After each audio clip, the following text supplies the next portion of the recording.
യേശുവിൽ ഏറ്റവും അനുഗ്രഹീതരായ പ്രിയപ്പെട്ടവരെ, ഈ മാസം ദൈവത്തിന്റെ വചനം ഒത്തിരി ആഗ്രഹത്തോടും ദാഹത്തോടും കൂടെ കേൾക്കുന്ന ഓരോരുത്തരെയും നന്ദിയോടെ ഓർക്കുന്നു, പ്രാർത്ഥിക്കുന്നു. ദൈവവചനം ശ്രദ്ധിക്കുന്ന, ആ വചനത്തെ അയച്ചു കൊടുക്കുന്ന, എഴുതി വയ്ക്കുന്ന ഒത്തിരി പേരുണ്ട്. നിങ്ങളെ എല്ലാവരെയും, കുടുംബങ്ങളെയും, തലമുറകളെയും, മാതാപിതാക്കൾ, കുഞ്ഞുങ്ങളെല്ലാവരെയും അനുഗ്രഹിച്ചു ഞങ്ങൾ പ്രാർത്ഥിക്കുന്നു. കർത്താവെ, നിങ്ങളെപ്പോലെ വചനം കേൾക്കുന്നവർ ദൈവം തെളിച്ച വിളക്കുകളാണ്. എൻ്റെ ചുറ്റും നിൽക്കുന്ന പല ഇരുട്ടുകളെയും മാറ്റാൻ ദൈവം കത്തിച്ചു വച്ച മെഴുകുതിരി പോലെയും വിളക്ക് പോലെയുമാണ് വചനം കേൾക്കുന്ന ഓരോരുത്തരും. ദൈവം സ്നേഹിക്കുന്നവരുടെ ഉള്ളിൽ ഈ ദൈവത്തിന്റെ വചനം കേൾക്കാനുള്ള ദാഹം വർദ്ധിച്ചുകൊണ്ടിരിക്കും. ദൈവം സ്നേഹിക്കുന്നവരുടെ മനസ്സിലാണ് ദൈവത്തെ അറിയാനും ദൈവവചനം കേൾക്കാനും ദാഹം ഇങ്ങനെ വർദ്ധിച്ചുകൊണ്ടേയിരിക്കും. നിങ്ങൾക്ക് ദൈവവചനം കേൾക്കാൻ ഒരു ദാഹമുണ്ടോ? ദൈവം നിങ്ങളെ ഒരുപാട് സ്നേഹിക്കുന്നുണ്ട്. ദൈവത്തിന്റെ ഒരു കരുതൽ നിങ്ങളുടെ മേലുണ്ട്. അതുകൊണ്ടാണ് ദൈവത്തോടും ദൈവവചനത്തോടും ആ ദാഹം വർദ്ധിച്ചു കൊണ്ടിരിക്കുന്നത്. മാതാപിതാക്കൾ എന്ന നിലയിൽ നിങ്ങൾ ഈ വചനം കേൾക്കുമ്പോൾ നിങ്ങളുടെ കുഞ്ഞുങ്ങൾക്ക് വേണ്ടി പേരെഴുതി വെച്ച് പ്രാർത്ഥിക്കുന്നുണ്ടാവും. അവരുടെ സ്വപ്നങ്ങൾ, അവരെക്കുറിച്ചുള്ള നിങ്ങളുടെ ആഗ്രഹങ്ങൾ, അവരുടെ ജീവിതത്തിൽ ചിലത് നല്ലത് സംഭവിക്കാൻ നിങ്ങൾ പ്രാർത്ഥിക്കുന്നത്, അവിടെ എല്ലാം ദൈവത്തിന്റെ കരം കാണാൻ, ദൈവത്തിന്റെ ഇടപെടൽ കാണാൻ ഭാഗ്യം ഉണ്ടാകട്ടെ. അങ്ങയുടെ നാമത്തിൽ ഈ വചനം കേൾക്കുന്നവരെ അനുഗ്രഹിച്ചു പ്രാർത്ഥിക്കുന്നു. ദൈവവചനത്തിലേക്ക് പ്രാർത്ഥനയോടെ നമുക്ക് വരാം. ഈ വചനം വായിക്കുന്നത് ന്യായാധിപന്മാരുടെ പുസ്തകം 6-ാം അധ്യായം 14 മുതലുള്ള വാക്യമാണ്. 14, 15, 16 വാക്യങ്ങൾ. ഇത് ഞാൻ പറയുന്നതിന് മുമ്പ് ഒരാമുഖം പോലെ ഈ വാക്ക് പറയാം. ഒന്നുമല്ലാത്ത ഒരുവനെ, ഒന്നുമില്ലാതിരുന്ന ഒരുവനെ കൊള്ളാവുന്ന കഴിവുള്ള ഒരാളാക്കി ദൈവം മാറ്റുവാണ്. ഒന്നുമല്ലാത്ത ഒരാളെ, ഒന്നുമില്ലാത്ത എല്ലാ കാര്യത്തിനും പിറകോട്ട് മാറിക്കൊണ്ടിരുന്ന ഒരാളെ കൊള്ളാവുന്ന കഴിവുള്ള ഒരാളാക്കി ദൈവം മാറ്റുന്നത് കാണാൻ പറ്റും. ആ എഴുതിയിരിക്കുന്ന ഗിദെയോനെ കുറിച്ചാണ്. ഒളിച്ചിരുന്നവനാണ് ഗിദെയോൻ, പേടിച്ചു മാറിയിരുന്നവനാണ് ഗിദെയോൻ. ഗിദെയോനെ വിളിച്ചപ്പോൾ ഗിദെയോൻ പറഞ്ഞത് എന്താണെന്ന് വായിക്കുമ്പോൾ മനസ്സിലാകും. 6-ാം അധ്യായം 14-ാമത്തെ വാക്യം.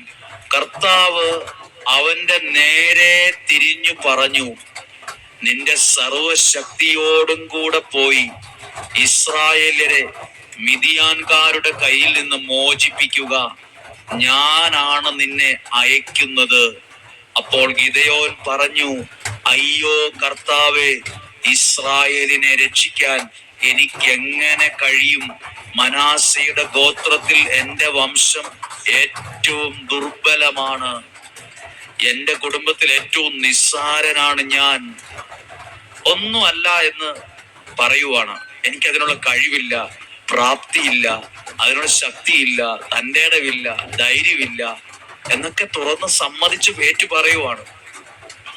എന്നെ കേൾക്കുന്ന നിങ്ങളും ചിലപ്പോ ഗിദെയോനെ പോലായിരിക്കും. അതിനുള്ള കഴിവില്ല, എനിക്ക് അങ്ങനെയൊന്നും എത്താൻ പറ്റത്തില്ല, ഞാനൊന്നും ഇത് പഠിച്ചു കയറുമെന്ന് തോന്നുന്നില്ല, എനിക്ക് രക്ഷപ്പെടാൻ പറ്റുമെന്ന് തോന്നുന്നില്ല, എനിക്കിത് ഭയങ്കര ബുദ്ധിമുട്ടാണ്. നമ്മൾ തന്നെ ചിന്തിച്ചും പറഞ്ഞും തീരുമാനിച്ചും പുറകോട്ട് പോകുന്നവരുണ്ട്. എനിക്കെന്തോ ഭാഗ്യക്കേടുള്ള ആളാ, എന്നെ കൊണ്ടൊന്നിനും കൊള്ളത്തില്ല, എൻ്റെ കാര്യമൊക്കെ പോക്ക, എല്ലാത്തിനും നെഗറ്റീവൊക്കെ പറഞ്ഞ് പുറകോട്ട് പോകുന്ന ആൾക്കാരില്ലേ. പുറകോട്ട് നിന്ന പുറകെ നിൽക്കാനേ നേരം ഉണ്ടാവുള്ളൂ. ഗിദെയോൻ അങ്ങനെയാണ്. ഗിദെയോൻ പറഞ്ഞു, ഞാൻ ഏറ്റവും ദുർബലനാണ്, നിസ്സാരനാണ്, എന്നെ കൊണ്ടൊന്നും അതിനുള്ളൊരു കഴിവില്ല.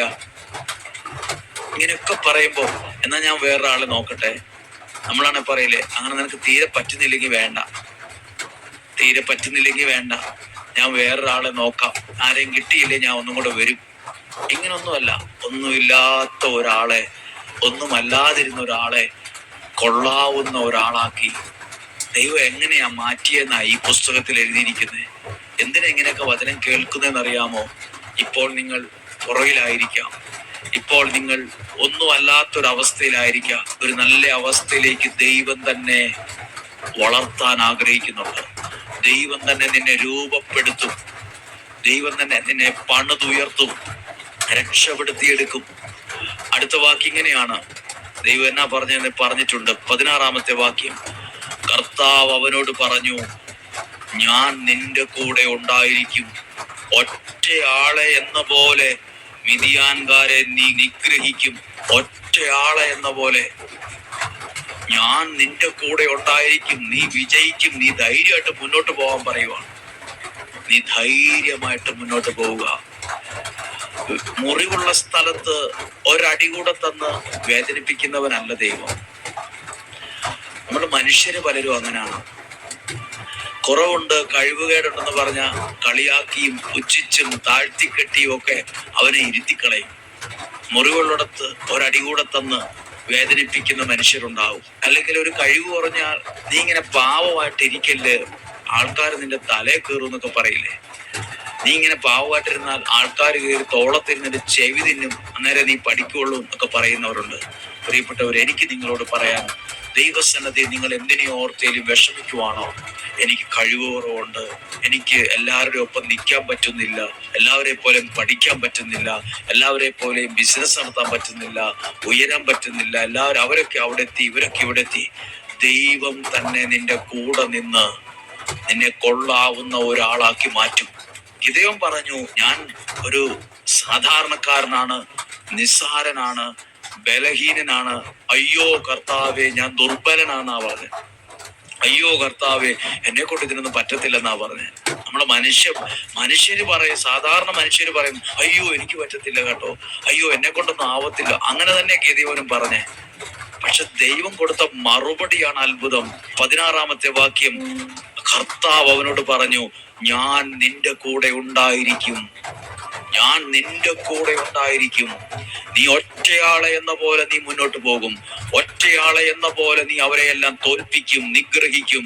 ഒറ്റയാളെ എന്ന പോലെയോ, ഒരു വലിയ സാമ്രാജ്യത്തെ, ഒരു വലിയ കൂട്ടത്തെ ഒറ്റയാളെന്ന പോലെയോ ഞാൻ നിന്റെ കൂടെ ഉണ്ടായിരിക്കും. ദൈവം കൂടെ ഉള്ളപ്പോൾ ഏത് പ്രയാസങ്ങൾ, പ്രതിസന്ധികൾ, വെല്ലുവിളികൾ നീ മറികടന്ന് കൊള്ളാവുന്ന ഒരാളാക്കി മാറ്റുവാണ്, ശക്തനായ ഒരാളാക്കി മാറ്റുവാണ്, കഴിവുള്ള ഒരാളാക്കി മാറ്റുകയാണ്, പ്രബലനായ ഒരാളാക്കി മാറ്റുകയാണ്. അനേകർ ശ്രദ്ധിക്കുന്ന ഒരു തലത്തിലേക്ക് ഗിദെയോനെ മാറ്റുവാണ്. ഒളിച്ചിരുന്നവനെ പുറത്തു കൊണ്ടിരുന്ന കണ്ടോ? മുന്തിരിച്ചക്കിൽ ഗോതമ്പ് മെതിക്കുമായിരുന്നു മിദിയാൻകാരെ പേടിച്ച്. ബൈബിൾ എഴുതിയിട്ടുണ്ട് 6-ാം അധ്യായത്തിൽ 11-ാമത്തെ വാക്യത്തിൽ, മിദിയാൻകാർ കാണാതിരിക്കാൻ മുന്തിരിച്ചക്കിൽ ഗോതമ്പ് മെതിക്കുമായിരുന്നു. ഒളിച്ചിരുന്നവനും പേടിച്ചിരുന്നവനും ഭയപ്പെട്ടിരുന്നവനും മാറിയിരുന്നവനും കോംപ്ലക്സ് ഉള്ളവനൊക്കെ ആയിരുന്നു. പച്ച മലയാളത്തിലൊക്കെ ചിന്തിച്ചാൽ, അല്ലെങ്കിൽ അങ്ങനെ സംസാരിച്ചാൽ, അങ്ങനെ ആലോചിച്ചാൽ കോംപ്ലക്സ് ഉള്ള ആളായിരുന്നു, പുറകോട്ട് മാറുന്ന ആളാ. പക്ഷെ ദൈവം അവനെ കഴിവുള്ള ഒരാളാക്കി, കൊള്ളാവുന്ന ഒരാളാക്കി. പ്രിയപ്പെട്ടവർ, എന്നെ കേൾക്കുന്ന നിങ്ങൾ ആരുമാകട്ടെ, നിങ്ങളെ കൊള്ളാവുന്ന ഒരാളാക്കി, ദൈവരാജ്യത്തിന് വേണ്ടി പ്രയോജനപ്പെടുത്തുന്ന ഒരാളാക്കി മാറ്റും. നിങ്ങളുടെ കുടുംബത്തെ ഉയർത്താൻ കഴിവുള്ളവനാക്കി മാറ്റും. നിങ്ങളുടെ കുഞ്ഞുങ്ങളുടെ ഭാവിയെ യഥാവിധം കൊണ്ടുപോകാൻ കഴിവുള്ള ഒരാളാക്കി ദൈവം നിങ്ങളെ മാറ്റും. ഓ, എനിക്കിതെങ്ങനെ പറ്റും, എന്നെ കൊണ്ട് ഇതിനൊന്നും കഴിവില്ല, എന്നെ കൊണ്ട് ഇതിനൊന്നും പറ്റും തോന്നുന്നു, അങ്ങനെയൊന്നും പറയണ്ട. ദൈവം നിന്റെ കൂടെ നിന്ന് അത് നേടിയെടുക്കാൻ ദൈവം നിന്നെ സഹായിക്കും. ദൈവം നിന്റെ കൂടെ നിന്ന് നിനക്കൊരു വിജയം തരും. ദൈവം നിന്റെ കൂടെ നിന്ന് ആ കാര്യങ്ങൾ നീ നേടിയെടുക്കും. ദൈവം നിന്റെ കൂടെ നിൽക്കും. ദൈവം എന്റെ കൂടെ നിൽക്കും. ദൈവം എന്റെ കുടുംബത്തോട് കൂടെ നിൽക്കും. ദൈവം തന്നെ കൂടെ നിന്ന് എനിക്കൊരു വിജയം തരും. ദൈവം തന്നെ കൂടെ നിന്ന് എന്നെ രക്ഷിക്കുമെന്ന് വിശ്വസിക്കുക. ഹല്ലേലൂയ. ഇന്ന് നിങ്ങൾക്ക് വേണ്ടി വചനത്തിലൂടെ പ്രാർത്ഥിക്കുമ്പോൾ, കുറവുള്ള നിന്നെ, പുറകോട്ട് മാറി നിന്ന നമ്മളെ പലരെയും കൊള്ളാവുന്ന ഒരാളാക്കി മാറ്റുന്ന ദൈവകരം ഇന്ന് പ്രവർത്തിക്കാൻ തുടങ്ങുവാണ്. ഇന്ന് നിങ്ങളുടെ മനസ്സിന്റെ വിഷമങ്ങളൊക്കെ മാറട്ടെ. എങ്ങനെയെന്ന് ചിന്തിച്ചുകൊണ്ടിരിക്കുമല്ലേ? ദൈവം തന്നെ കൂടെ വന്ന് ശക്തിപ്പെടുത്തും. ദൈവം തന്നെ കൂടെ നിൽക്കും. ഞാൻ രോഗിയാണല്ലോ, ഞാൻ ഇങ്ങനെയാണല്ലോ, അങ്ങനെയാണല്ലോ, ദൈവം എൻ്റെ കൂടെ നിൽക്കുന്നുണ്ടെന്ന് ഞാൻ വിശ്വസിക്കുന്നു. ദൈവം, നിനക്ക് ഈ ശക്തിയൊക്കെ എവിടുന്ന? ദൈവം എൻ്റെ കൂടെ നിൽക്കുന്നത് കൊണ്ട്. നിനക്ക് ഈ ധൈര്യം എവിടുന്നാ കിട്ടിയത്? ദൈവം എൻ്റെ കൂടെ നിൽക്കുന്നത് കൊണ്ട്. നീ എങ്ങനെ ആ കാര്യമൊക്കെ ചെയ്തത്? ദൈവം എൻ്റെ കൂടെ നിൽക്കുന്നത് കൊണ്ട്. നീ ഈ രോഗമായ അവസ്ഥയ്ക്കാണോ ഇതെല്ലാം ചെയ്ത് അവസ്ഥയിലാണ് എങ്ങനെ? ദൈവം എൻ്റെ കൂടെ നിൽക്കുന്നു. ദൈവം എൻ്റെ കൂടെ നിൽക്കുന്നു. പ്രിയപ്പെട്ടവരെ, ഇന്ന് വ്യാഴാഴ്ചയാണ്. ഇന്ന് വൈകുന്നേരം 6:15 വിശുദ്ധ യൂദാസ് ശ്ലീഹായുടെ നൊവേനയുണ്ട്. അനുഗ്രഹ റിട്രീറ്റ് സെന്റർ എന്ന യൂട്യൂബ് ചാനൽ നിങ്ങൾക്ക് ലഭ്യമാണ്. സാധ്യമായി ആഗ്രഹിക്കുന്ന നിയോഗത്തോടെയുള്ളവർ കാണുക, കേൾക്കുക, പ്രാർത്ഥിക്കുക. ഇന്ന് വ്യാഴാഴ്ച ഇവിടെ കൃത്യം 9 മണിക്ക് പരിശുദ്ധ കുർബാന എഴുന്നള്ളിച്ചു വെച്ച് അരമണിക്കൂർ ശുശ്രൂഷകർ ഒരുമിച്ച് പ്രാർത്ഥിച്ച് 9:30 ദിവികാരുണ്യ കൗൺസിലിങ്ങും ആരംഭിക്കും. ദിവികാരുണ്യ കൗൺസിലിംഗ് ഒത്തിരി അനുഗ്രഹമായി മാറുന്ന സമയം. കൗൺസിലിംഗ് ഒത്തിരി അനുഗ്രഹമാകുന്നു. ശുശ്രൂഷകളെ ദൈവം ഒരു പടി കൂടെ ഉയർത്തുന്നു. കൽക്കുരിശിൽ എണ്ണയൊഴിച്ച് പ്രാർത്ഥിക്കുന്നു. നിയോഗത്തിരി കത്തിച്ചു വെച്ച് പ്രാർത്ഥിക്കുന്നു. നിയോഗ കൊന്തു ചൊല്ലി പ്രാർത്ഥിക്കുന്നു. ഞാൻ എപ്പോഴും പറയാറുണ്ട്, ഈ ആലയത്തിൽ വരുമ്പോൾ ഈ ദൈവശക്തിയുള്ള സ്ഥലത്തു നിന്ന് ഇറങ്ങി പോകുന്നതിന് മുമ്പ് 33 പ്രാവശ്യം നിങ്ങൾക്ക് ഇഷ്ടമുള്ള സമയത്ത് ആ നിയോഗ പ്രാർത്ഥന ചൊല്ലി പ്രാർത്ഥിക്കണം. നിങ്ങളുടെ നിയോഗത്തിന് വേണ്ടി ദൈവം ഒരു അത്ഭുതത്തെ ചെയ്യും. ദൈവം ഒരു അനുഗ്രഹത്തെ ചെയ്യും. ദൈവം കൂടെ നിൽക്കുന്ന ദൈവത്തിന്റെ ശക്തിയുള്ളൊരു സ്ഥലമാണിത്. ദൈവം അനുഗ്രഹിക്കട്ടെ. നമ്മുടെ കർത്താവ് ഈശോ മിശിഹായുടെ കൃപയും പിതാവായ ദൈവത്തിന്റെ സ്നേഹവും പരിശുദ്ധാത്മാവിന്റെ സഹവാസവും നിങ്ങളോടുകൂടെ ഉണ്ടായിരിക്കട്ടെ. നിങ്ങളുടെ കുടുംബത്തിൽ ഉണ്ടായിരിക്കട്ടെ. രോഗങ്ങളിൽ നിന്നും, അപകടങ്ങളിൽ നിന്നും, ദുർമരണത്തിൽ നിന്നും, മുപ്പെത്താത്ത മരണത്തിൽ നിന്നും, ചതികളിൽ നിന്നും, വഞ്ചനയിൽ നിന്നും, നിരാശയിൽ നിന്നും സ്വർഗത്തിലെ ദൈവം എന്നെയും നിങ്ങളെ സൂക്ഷിക്കട്ടെ.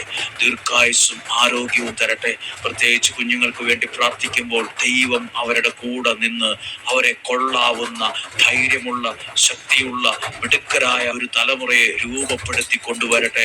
ദൈവം കൂടെ നിന്ന് അവരെ വിജയിപ്പിക്കും. നിനക്കൊരു വിജയം ദൈവം തരും. ഇതൊരുമിച്ച് ഹോസ്റ്റലിലൊക്കെ നിന്ന് ഈ വചനം കേൾക്കുന്നവരുണ്ട്, കൂട്ടമായിരുന്നു കേൾക്കുന്നവരുണ്ട്, കുടുംബമായിരുന്നു മക്കളെ കൂടെ ചേർത്ത് പിടിച്ച് കേൾക്കുന്നവരുണ്ട്. ഏതു സമയത്താകട്ടെ നിങ്ങൾ ഇത് കേൾക്കുന്നത്, ആ സമയം മുതൽ ദൈവം നിന്റെ കൂടെ നിൽക്കുന്ന അനുഭവം ഉണ്ടാകട്ടെ. ദൈവം നിന്നെ വിജയിപ്പിക്കുന്ന അനുഭവം ഉണ്ടാകട്ടെ. നിന്നെ ഒരു അത്ഭുതമാക്കുന്ന ഒരു അനുഭവം ഉണ്ടാകട്ടെ. നീ എവിടെയും തോറ്റു പോകത്തില്ല. പ്രയോജനമില്ലാത്ത ഒരാളായി പുറകോട്ട് മാറത്തില്ല. നീ ഒരു അനുഗ്രഹമുള്ളവനായി മാറും. നീ ചിലതൊക്കെ നേടിയെടുക്കും. നീ ചില കാര്യങ്ങളെ നേടിയെടുത്ത് വിജയിച്ചവനായി നിൽക്കും. അഭിമാനത്തോടെ നീ ജീവിക്കും.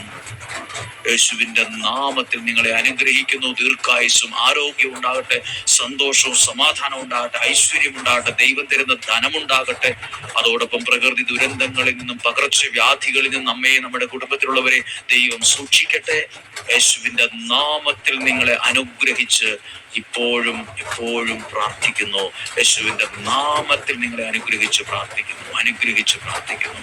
ആമേൻ.